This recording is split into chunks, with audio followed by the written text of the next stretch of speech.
What's up, guys? Welcome to my channel. This is Joe from SFIF. How's everybody doing? I have this sword in front of me here. I just wanted to make up a video. I did this video a while back, but there were some people that were asking questions of me and within the community of how do they adjust a loose saya, meaning the fit of the blade into the saya or the habaki fit into the saya. And like I said, I did a video on this a little while back. I figured I'll just kind of follow up and do it again because a lot of people asking about it. I think I did this video probably sometime last year. So I figure I'll revamp it. I'll do it again, get it into the video chain and answer these questions. This particular sword is a Musashi. It's actually probably one of the first katanas I ever purchased. It's a Musashi Silver Series sword. I picked it up a while back. I kind of just grinded this thing down on the belt grinder, and it's you can see basically it's not sharp anymore. So it used to be sharp, but I kind of grinded this down because if not, I would be basically cutting my hand off. So I grinded this down for Ido training.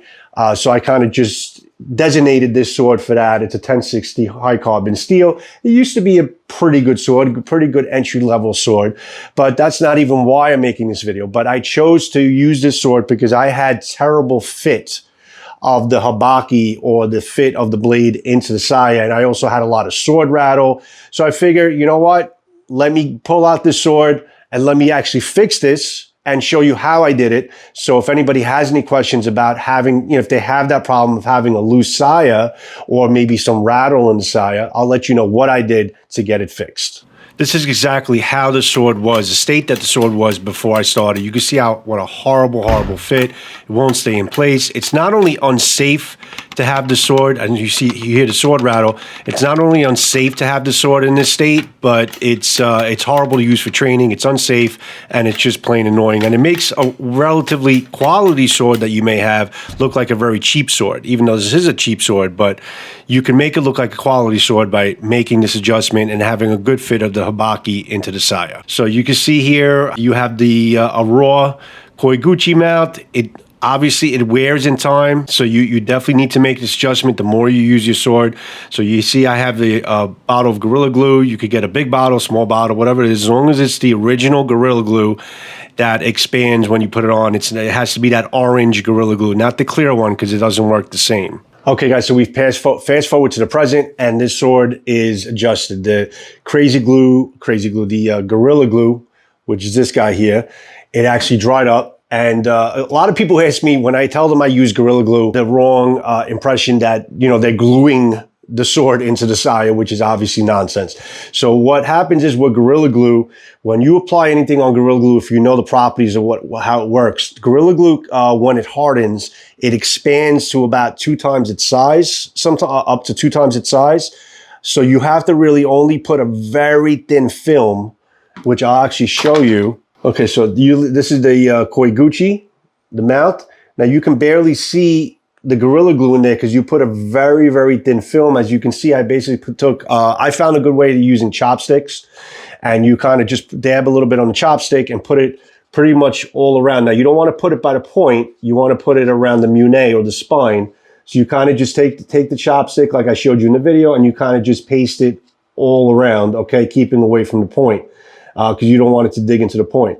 And then what happens is, once you do that, you set the saya aside, you let it dry. Now, I've heard up to 24 hours, you gotta let it dry, but honestly, it worked. It dried up completely, and you know it's dry when you feel it, and it's not sticky anymore, and it's a hardened, almost like a hardened plastic inside the saya here. Okay, you could probably see a little bit of it here. This camera's not picking it up too well, but you can probably see a little bit of the hardened plasticky type of material that it turns into after the Gorilla Glue completely dries up. So now what happens is when the habaki goes in here, it may be a little stiff at first, but once you push it in and out a couple of times, it kind of just forms a mold into the habaki forms its own mold into the saya, and it pretty much has like a perfect fit into the saya, and it all goes with how much Gorilla Glue you put on it. So you can't overdo it because it's going to basically close up the hole as much as it expands. So it's got to be a very thin film, just kind of putting all the way around. So now what we have here is a habaki that kind of formed right in, fits into place, and you remember how it was before. It's not falling out, and with a little thumb push, it pops out, which is great. It actually pops out of place perfectly, even better than it was when it was brand new. Fits into place, no problem. And I actually adjusted the sword rattle. I have the microphone right here. No sword rattle. And I picked up also this trick from Eric Hussein. Take a couple some thin piece of pool noodle, put it into, stick it into the saya, push it down with the blade, and you kind of get rid of the sword rattle. So you heard the sword rattle I had before, and you saw basically how this was falling out of place, but it's not too tight where you can't just thumb push it out and be able to put it back in, and it's a perfect fit. So compared to how this was before, I think the Gorilla Glue is a really good fix. So I would recommend this for people who have a loose saya. Obviously, there's other people that like to use the wood shimmies or something, a more traditional method. Gorilla Glue probably is looked down on for the Japanese traditionalists, but honestly, guys, if you use your swords, this is a good cheap alternative to kind of really get a perfect fit of your habaki into the saya. Because when you do put this into place, as long as you don't put too much Gorilla Glue, it kind of molds right into place. And the mold that when it creates that mold of the habaki, the actual size of the habaki into the saya, it fits and it's suction fit and it's perfectly loose to come out. And again, with the pool noodle, got rid of the sword rattle. So I'm hoping this helps you guys. I hope this instructional video helped you to kind of find a different way to kind of fix that annoying problem that we have after we use our swords over and over and over again. You are going to get a loose fit of the blade into the saya. The Gorilla Glue is definitely a good fix, okay, to get that adjustment made for you. Other than that, guys, this is probably one of the next swords I'm going to be reviewing as soon as I have a chance to get it all done. I showed a couple of shorts on it. This is a Zisei sword.